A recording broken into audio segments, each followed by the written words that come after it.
বলছি যে আগে যে গরু পাচার হতো, এখন কি গরু টরু পাচার হয়?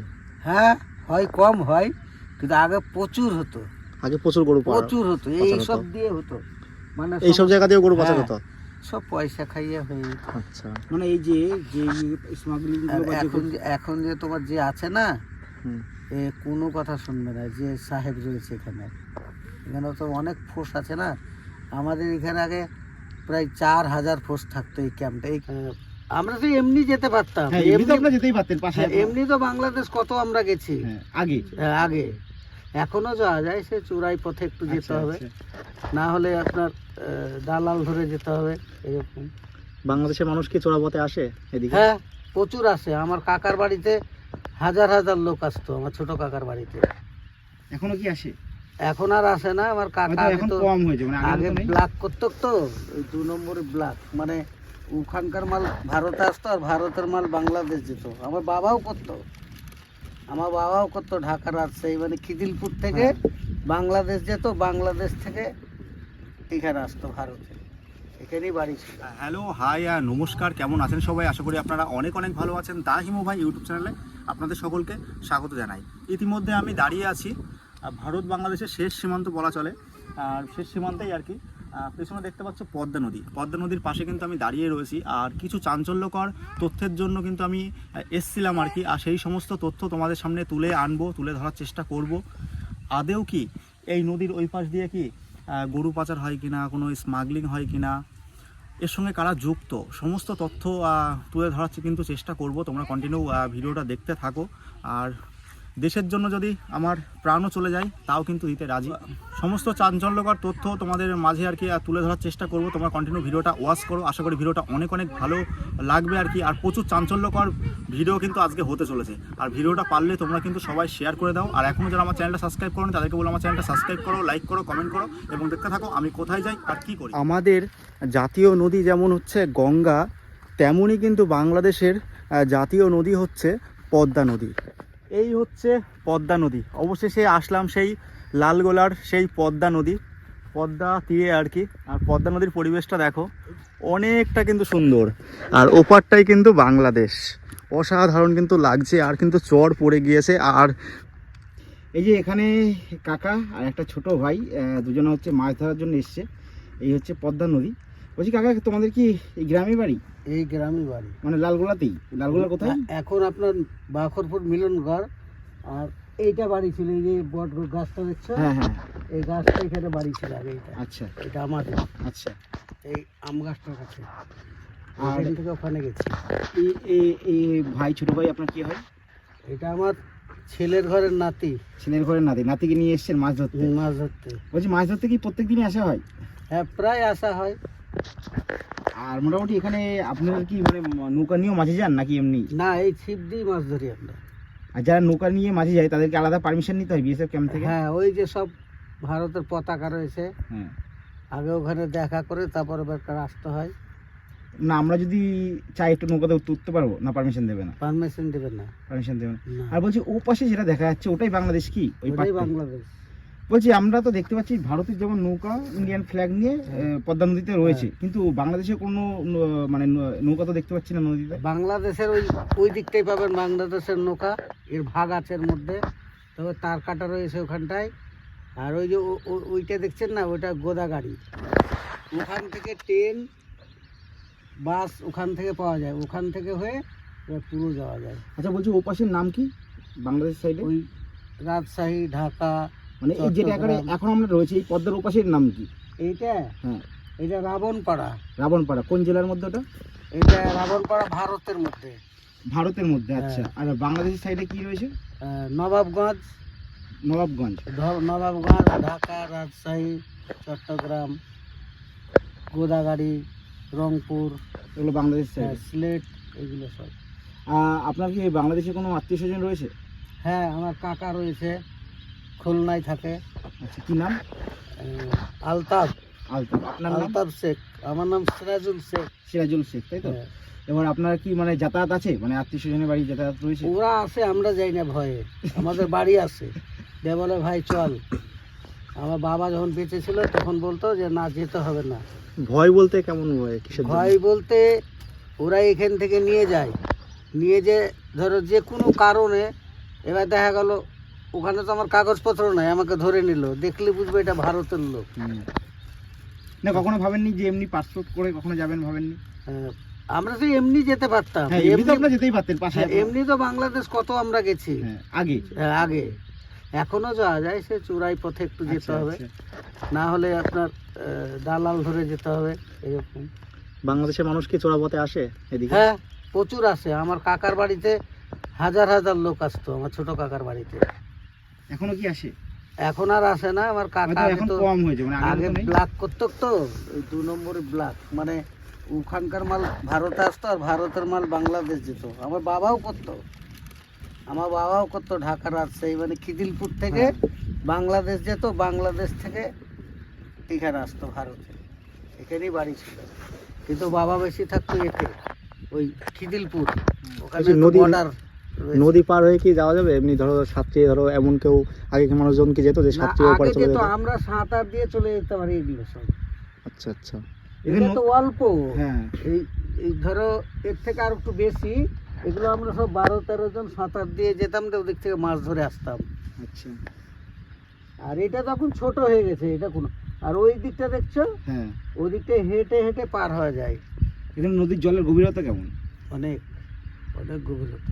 কিন্তু স্রোত তো সেরকম দেখছি না। এখন দেখছো না, যখন ভরে যায় না, বিশাল এর শব্দ। কখন কোন সময় হয় এটা? এটা হয় আপনার সেই ভাদ্র মাসের সময়, বর্ষাকাল। তুমি সাইডে আসতে পারবেন না। আচ্ছা। এই তো ওই দিকটায় আপনার কিছুদিন আগে একটা পুলিশ ওই সমস্ত ছবি করে করতো, ফেসবুকে দিত, আর ওদিকটা খুব কাটছিল, কতগুলো বাড়ি নেমে গেল ওই সাইডটাই। আচ্ছা। দিয়ে তারপরে এই কাকা যেই সাইডের কথা বলছে, কাকাকে একটু থামিয়ে আমি ওকে দেখিয়ে নেবো। কাকা বলছে এই সাইডের কথা, তাই তো কাকা? হ্যাঁ, এই যে জুম করে দেখাচ্ছে, এই সাইডের কথা বলছে। এই সাইডের কথা, এই দিকটাই। এইবার কি হলো, ওখান থেকে এইবার আমরা দেখতে গেছি যে একটা 2 জন পুলিশ, মানে 3 জন পড়ে গেছিল, 3 জন পড়ে গিয়ে 2 জন সাঁতার দিয়ে দূরে চলে গেছে, যে বেঁচে গেছে। দূরে গেলে স্রোত ছিল, আর এগুলো তো ঝড়ের মতো স্রোত থাকে। হ্যাঁ, এই ফারাকার সাথে তো কানেকশন, তখন তো খুব স্রোত, এগুলো সব ডুবে যায়, তো এগুলো কিছু থাকে না। এই তুমি দেখতে পাবে না, এই যে যত দেখছো না, এগুলো কিছু দেখতে পাবে না। এইবার ওই একজন পুলিশ, সে তোমার ওখানে ডুবে আর উঠতে পারেনি, যাই হোক তলায় গিয়ে আটকে গেছে, কিংবা যাই হোক কিছু হয়েছে। তারপরে অনেক পুলিশেরই চাকরি করতো উনি, তারপরে তো এসে অনেক কিছু পুলিশ, মানে ওদের এই সমস্ত, মানে এটা ভারতবর্ষেরই। হ্যাঁ, ওগুলো ওখানে পুলিশ থাকতো, তো ও ভিডিও করে করে ও পাঠাতো সব, কখন কীরকম থাকতো না থাকতো। এবার নিজে মানে বসে গেছে, মানে কখন যে বসে গেছে চাপ ও বুঝতে পারেনি, ভাবতেও পারিনি। এত সুতারকে পুরো বসে গিয়ে তলায় চলে গেছে, আর ওকে পাওয়া যায়নি। আর যে 2 জন ছিল, বডিও পাওয়া যায়নি। বডি বলেছিল ওরা যে এক ধরনের বম মেরে জল সরিয়ে এই হবে, তো বাড়ির লোক বলেছিল যে না ওইসব করতে হবে না, যা আছে আছে। ধর ওই বডি করতে গেলে তো টুকরো টুকরো হয়ে যাবে, বমটা যখন মারবে নিচে তখন তো জলটা ফাটিয়ে মারে, তো এক ধরনের বম জাতীয় ওরা দেখতে চেয়েছিল, কিন্তু ওটা মারলে বালিটা সরে যাবে, সব সরে যাবে একদম, পুরো ওই জল টল সমস্ত সরে যাবে ওখান থেকে। তখন যদি ভেসে উঠে, এটা হলো বডি টুকরো টুকরো হয়ে গেল এরকম। এমনি প্রত্যেক বছর কি পদ্মা নদীতে এমনি মানুষ স্নান করতে গিয়ে ডুবে, এরকম হয় প্রত্যেক বছর? হ্যাঁ, হয়তো এরকম হয়তো। আর ফারাক্কায় যখন জল ছাড়ে সেই সময় কি জলের? তখনই তো এটা পুরো ভরে যায়, একদম পুরো ধারে, একদম পুরো ভর হয়ে যায়, এটা পুরোটাই। হ্যাঁ, বাকি আছে ওদিকে তার কাটা পুরো পড়ে গেছে, ওদিকে এইদিকে আছে ওই সাইডে বাকি আছে না, ওদিকেও আছে, সমস্ত দিকে আছে আপনার, এটা এইভাবে সমস্ত দিকে আছে। এখানে মোটামুটি একজন বিএসএফ এর সাথে একজন বিএসএফ যে দাঁড়িয়ে থাকে, মোটামুটি ডিস্টেন্স কতটা থাকে একজন থেকে আরেকজনের মধ্যে? একজন থেকে এক জায়গায়, ধরো এই যে একটা রয়েছে, এই যে দেখছো এইটা, আর একটা ওখানে দেখা যাবে, কাকা আমাদেরকে যেটা বলছে সেটা একবার দেখিয়ে নিই। এই যে এখানে ওই যে একটা চেকপোস্ট রয়েছে, এই একটা চেকপোস্ট রয়েছে, আর একটা মনে হয় একটা, ওই যে তোমার এই মোড়টা থেকে প্রায় 500 মিটার দূরে, 500 মিটার দূরে রয়েছে আর একটা, তাহলে তো মোটামুটি হ্যাঁ অনেকটা ডিস্টেন্স এরা হাফ যায় এদিক থেকে, ওরা ওদিক থেকে হাফ আসে। কিন্তু আমাদের এখানকার গুলো আমাদের কিছু বলে না, ওদিকটা যদি যায় ওই বিএসএফ গুলো আবার আমাদের কাছে আসে, আচ্ছা মাছ ধরি তো তখন জিজ্ঞাসা করে কোথা থেকে। বলছি, অনেকদিন আগে মাছ টাছ আমাদের- কেমন হয় এই নদীতে? হয়, ভালোই হয়। এই যে এই জায়গাটাতে, এই সোজাটাতেই আগের বছরে আমার ধরো আমার দাদার ঘরের ছেলে, ও পেয়েছিল একটা চিতল মাছ। চিতল মাছ? চিতল মাছ পেয়েছিল, একটা পেয়েছিল 10.5 কিলোর বাহ। একদিনই।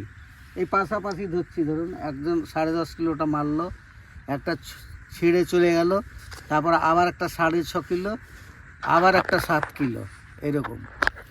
আর হচ্ছে যে ইলিশ মাছের ব্যাপারটা যদি একটু বলেন, কেমন ইলিশ মাছ পাওয়া যায়? ইলিশ মাছ হয়, ইলিশ মাছ আপনার এই বর্ষার সময় ভালো হয় অনেক। একটা মাছের দামই ধরো 6,000 টাকা, বড় বড় মাছ হয়। কত বড় মাছ কত পাওয়া কিলো যায়? হবে মোটামুটি? প্রায় 3 কিলো। আপনাদের তো মনে হয় পাড়ে তো ইলিশ মাছ পান না? হ্যাঁ, পারও ইলিশ মাছ হয়, সেসব যখন জাল ধরে আচ্ছা। তখন পার এটা থাকে না, পার চলে যায় ওই দিকে। আর ইলিশ মাছটাতে অ্যাকচুয়ালি কি হয়, ও তো সুতের বেগে চলে, সুতটা এদিকে যায় তো, ও ওদিক থেকে এদিকে এদিকে তো বাংলাদেশের ইটা আছে। আপনি গোদাগাড়িটা। রিসেন্টলি কখনো ইলিশ মাছ ধরেছেন? মানে হ্যাঁ, আমি নিজেও ধরেছি ইলিশ মাছ ওই জাল এই দিয়ে। বছর পেয়েছেন? না, এই বছর এখন আর আমি ধরি না। ও আচ্ছা। আর ছিপের নেশা আছে, আমরা ছিপ আজকে নিয়েছি না, তো হুইল দিয়ে মাছ ধরি, হুইলও আছে, হুইল দিয়ে মাছ ধরি।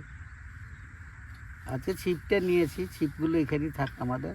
এখন কি ইলিশ মাছ হচ্ছে টুকটাক? হ্যাঁ, হয়তো হয়। এই যে জাল ছিল অনেকক্ষণ, তখন সব জাল চলে গেল, তো অনেক ছিল। সকালবেলা এসে ওরা ভোরবেলা থেকে এসে মাছ ধরে, সব চলে গেল। তো এখন ওই 2-1টা এরকম আছে, আর এসব চলে গেল, এরাও চলে যাবে একটু পরে। আর চেকপোস্ট থেকে একটা চেকপোস্টের দূরত্ব মোটামুটি ভালোই। হ্যাঁ, একটা চেক এইখানে পোস্ট আপনি থেকে বললেন এই এইখানে- চেক পোস্ট ধরো মিনিমাম ধরো 200 মিটার হবে।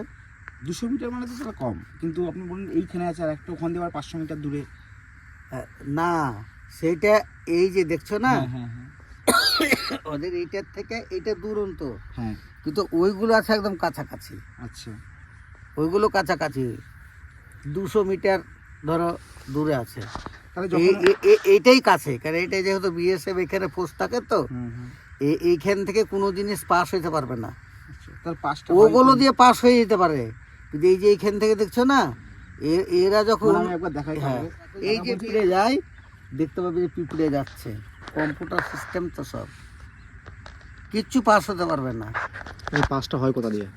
পাসটা হয় তোমার ওই দিক দিয়ে হয়, আর এই দিকে ওই সাইড থেকে হয়, ওই যে দেখা যাচ্ছে চমটা, ওই দিক দিয়ে হয়। কাকা যেটা বলছে, কাকার কথা অনুযায়ী আমি একবার জুম করবো, কাকা বলছে এই দূরে যে জায়গাটা রয়েছে ওই সাইড দিয়ে স্মাগলিংটা হয়, হ্যাঁ, ওই আর দিক না দিয়ে হলে হয়। এই যে বাংলাদেশের সাইডে মানে ওইদিকে আর কি। হ্যাঁ, ওদিকে ঢাকা, এই খুলনা কাছে ওদিক দিয়ে হয়। এই লালগোলা দিয়ে হয়, লালগোলার ওই সাইডটা দিয়ে আচ্ছা, অনেকটা চর আছে, ওখান থেকে একদম এটা তো ছোট। লালগোলার মধ্যে না? লালগোলা এটাও লালগোলার মধ্যে। তাহলে ওইটা লালগোলার কোন সাইড? ওটা হচ্ছে একদম পুরো লালগোলা টাউনটা হচ্ছে ওদিকটাই। আচ্ছা, লালগোলা টাউনের ওই দিকে, হ্যাঁ, খুলনার ওই দিকে। হ্যাঁ, ওদিকটা খুলনা না, ওটা হচ্ছে গোদাগাড়ি।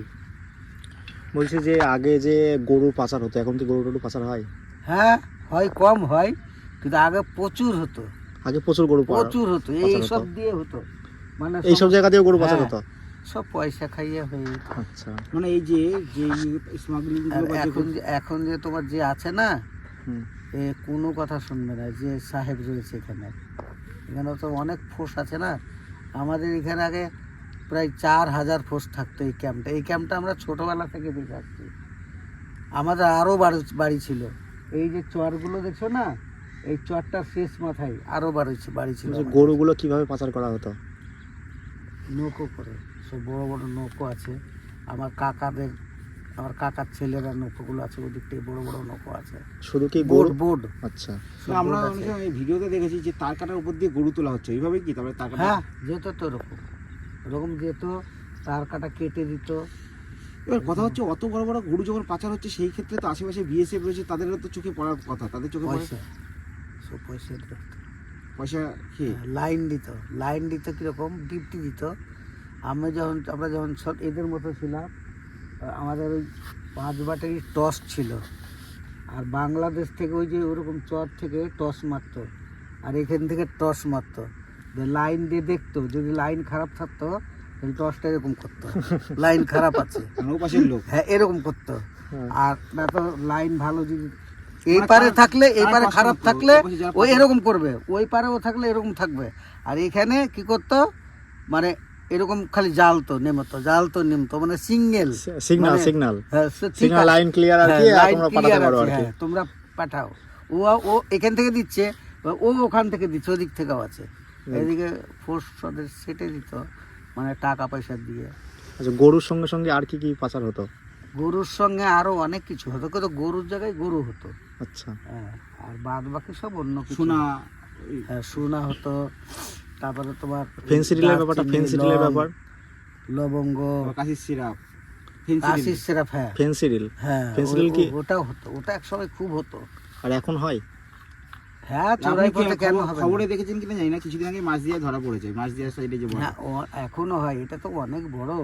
ওইটা দেখতে মনে হচ্ছে এইখানে কাছে, মনে হচ্ছে ওখানে যেতে গেলে 2 দিন লাগবে, মনে হচ্ছে কাছে না। 2 দিন লাগবে? হ্যাঁ, অনেক আমরা তো ছবি করি, আমাদের মোবাইলে ছবি করি, এগুলো সব উঠে যায়।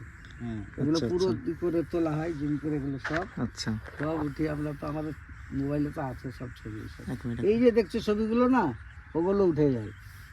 আর বলছি এখন যে পাচারগুলো হয়, তার মানে বিএসএফ, কারণ যেহেতু আছে এত কাছাকাছি, জানারই কথা। হ্যাঁ, হ্যাঁ। বলছেন যে বিএসএফ আপনার শেয়ার আছে হ্যাঁ। মনে হয় খুব জানি সম্ভবত। আর কি। এখনো আছে, আচ্ছা, এখনো আছে, সব মাল এখনো পাচার হয়। এবার সব বিএসএফ তো সমান চোরাই না। পথে, সবাই সমান না। সেরকম কারা করে? তাদের সাহেব আছে, সাহেবের সঙ্গে আরো অন্য পুলিশ আছে, বড় উঁচু নিচু আছে, তো এরা এরকম। এবার এই যদি সাহেব যদি দেখে যে আমাদের ওদের পুলিশ ধরো বড় ছোট যাই হোক, সবকে চাবুক দিয়ে পিটাবে একটু এদিক ওদিক হলে, খুব আইন করা। তাই? এখন এইখানে তোমার যদি 5টা বেজে গেলে, ধরো আমার যদি চিনহারও হয়, যদি না উঠি না, বলবো উঠে যাও, নাহলে তোমার জন্য আমাদের মার খেতে হবে, তাহলে আমরা উঠে যাই। তাই ও এখান থেকেও তুলে দেয়, হ্যাঁ নদীর ধার থেকে তুলে দেয়? হ্যাঁ, তখন তার হবে না, 5টার পরে আর হবে না। 5টা পরে এখানে থাকাই যাবে না? না, আবার আচ্ছা। সকালে 6টার থেকে আর 5টা অবধি মানে সন্ধ্যেবেলা যদি যদি দেখে, বিএসএফ যদি দেখে, ধরে নেবে। ধরে নিয়ে যাবে, হ্যাঁ, আর এখন আছে গুলি করে দেবে পুরো। পুরো গুলি করে দেবে। হ্যাঁ। রিসেন্টলি কেউ গুলি খেয়েছে এমন কেউ আছে এখানে? কত গুলি খেয়ে কত মূল্য শুনেনি, গেছে মরে গেল। এইসব জায়গায় হতো এগুলো? লাস্ট 25 মোটামুটি কতদিন আগে হয়েছে? এটা হয়েছে আজ ধরো 2 বছর আগে। ওকে বললো যাবে না, ও গেছে, গরু নিয়ে গেছে, 2জন কি একদম পুরো গুলি করে দিল। ভারতের ওরা? হ্যাঁ, ভারতের। বাংলাদেশেরও তো আইন নাই ওদিকে গেলে। ওদের তো, ওরা তো চাইবে যে, ভারতে হচ্ছে সব থেকে। না দেখো, ভারত তো শান্তি। আমাদের সবার দেশ, সেক্ষেত্রে হ্যাঁ। আমাদের দিক দিয়ে ওরা কি করলে ওদের ব্যাপার, হ্যাঁ। ওরা যা ইচ্ছা করুক গিয়ে। ওখানে ওখানে অতটাই না, কিন্তু এইখানে আমাদের ভারতবর্ষে সাংঘাতিক। তোমার পিছন দিকে হাত বেঁধে পিঁপড়ের মান্ডে ফেলে রাখে, তাই এরকম করেছে? এরকমও কষ্ট দেয়। বাংলাদেশ সাইডে তো কোনো তার কাটা নেই, বাংলাদেশের দিক দিয়ে, মানে বাংলাদেশ না, থেকে যে তার কাটা। ওদিকে তার কাটা নাই, একদম তার কাটাটা রয়েছে বর্ডার যেটা, হুম। এই তার কাটা দিয়ে পিলার করে উঁচু করে, মানে এটা ভারতবর্ষের দিয়ে। ভারতবর্ষের এটা হুম। বর্ডার। হুম। মানে ওই পারটা হচ্ছে বাংলাদেশ, এই পারে ধরো পুলিশ রয়েছে, তো এই পাশও রয়েছে, ওই পাশও রয়েছে, তো ওদের পুলিশের সঙ্গে আমি তার কাটা এই পাশে যে ধরো কথা বলছি, কোনো ব্যাপার না, আচ্ছা, কথা বলতে পারি, কোনো ব্যাপার না। ওরা ওদিক থেকে কথা বলতে পারে। আপনি তো এখন ওখানে যেতে পারবেন না তো, মানে ওপারে ওই না, ওই চটটাই যেতে পারবো, আচ্ছা, কিন্তু আমাকে ওই ভোটের ছবিটা, আচ্ছা, আচ্ছা, কার্ডটা নিয়ে ভোটার আসতে কার্ড। হবে, ভোটার কার্ড কার্ড জমা দিতে হবে ওখানে। আচ্ছা। এসব প্যাকেট করা আছে, সব কার্ডে আর বলতে হবে যে এই তো কি কারণে 2 গাড়ি যাচ্ছেন। গেল, 2 গেল, তো 2টা নৌকো পুরো গেল একদম ভোট ভোটে, ওই দিক দিয়ে ঢুকে। আচ্ছা, ওই যে দেখছো না, এটা মধ্যেখানে চর পড়ে আছে, হ্যাঁ। বুঝেছো তো? ওই যে দেখছো নদীটা, ওখান দিয়ে ওদিকে একটা নদী দিয়ে ওই দিক দিয়ে ফাঁক করেছে, এটা মধ্যখানে পড়েছে। বলছে আমরাও কি যেতে পারবো ভোটার কার্ড জমা দিয়ে? হ্যাঁ হ্যাঁ, ভারতের তোমাকে যে বলতে হবে, যে আমরা একটু ওইদিকে যাবো। হ্যাঁ, এই যে আমরা এইসব করার জন্য। বলছি যারা ওই আবার আর একটা নিয়ম আছে যে তোমার ওই এই কই যে ধরো ফোন করছি কিংবা এইটা করছি, তাতে ধরে নেবে। আমাদের কিন্তু দেখছে এরা এখান থেকে না, আমাদের কিন্তু দেখছে, ওরা দেখতে পাচ্ছে, কিন্তু এটা ভিডিও করছি বলে পাশে বলে হচ্ছে না, তো দূরে এদিক ওদিক করলে কি ফোন করলে আসবে, চলে আসবে একদম। ওই তো ওখানটায় গার্ড আছে, এই যে ছোট দিকে পতাকা উঠে আছে, ওখানে সবসময় একজন আছে, ওই মেন রাস্তার ওদিকে একজন আছে, ওইদিকে একজন আছে, 3 জন আছে। ওই যে দূরে দেখতে পাচ্ছ বিএসএফ ক্যাম্প আর কি, ওই যে কিন্তু বিএসএফ ক্যাম্প রয়েছে। আর আমরা কিন্তু বিএসএফ ক্যাম্প থেকে কিন্তু 100 মিটারের ডিস্টেন্সে কিন্তু এখানটায় বসে কাকার সঙ্গে কিন্তু গল্প করছি। তার মানে ওই চোরাচালান এখন অবশ্য হয়, এখন আগের থেকে কম হয়, এখন হয়। আর এই কাজে যারা মানে ওই বললেন যে বিএসএফ ব্যাপারটা, ওখানে কি যারা নিচু তলার কর্মী তারা যুক্ত থাকে নাকি ওপরের? সবাই থাকে, সব রকমই থাকে। এখন যে সাহেব রয়েছে সেই স্যার কেমন? সাংঘাতিক, সে খুব মানে এইসব দিক দিয়ে খুব কড়াকড়ি দেখছে কিন্তু আমি বলতে ভুলে গেছি তোমাদের। আচ্ছা। ওরা দেখছে। ঠিক আছে কাকা, অনেক ধন্যবাদ আছে, হ্যাঁ। আমাদেরকে। অনেক অনেক ধন্যবাদ। আর তোমার সময়, তোমার নামটা একটু বলে দাও। আমার নাম সিরাজুল শেখ। সিরাজুল শেখ আর কি। অনেক অনেক ধন্যবাদ কাকা, তোমার সঙ্গে কথা বলে আমাদের খুব ভালো লেগেছে। কাকা আসুন। সমস্ত কিছুই তোমাদেরকে দেখানোর চেষ্টা করলাম, সমস্ত বক্তব্য আর কি আমার নয়, তার ব্যক্তিগত বক্তব্য তোমাদেরকে তোমরা শুনলে আর কি। আজকের এই ভিডিওটা কেমন লাগলো তোমরা সবাই জানিও, আর তোমাদের বক্তব্যগুলো কমেন্ট বক্সে তোমরা কমেন্ট কিন্তু করতেই পারো। দেখা হচ্ছে পরবর্তী একটা ইন্টারেস্টিং ভিডিওতে। আপাতত বাই, তোমরা সবাই ভালো থেকো। আর এখনও যারা আমার চ্যানেলটা সাবস্ক্রাইব করুন তাদেরকে বলো আমার চ্যানেলটা সাবস্ক্রাইব করো, লাইক করো, কমেন্ট করো এবং দেখতে থাকো আমি কোথায় যাই আর কি করি। দেখা হচ্ছে পরবর্তী একটা ইন্টারেস্টিং ব্লগে। বাই।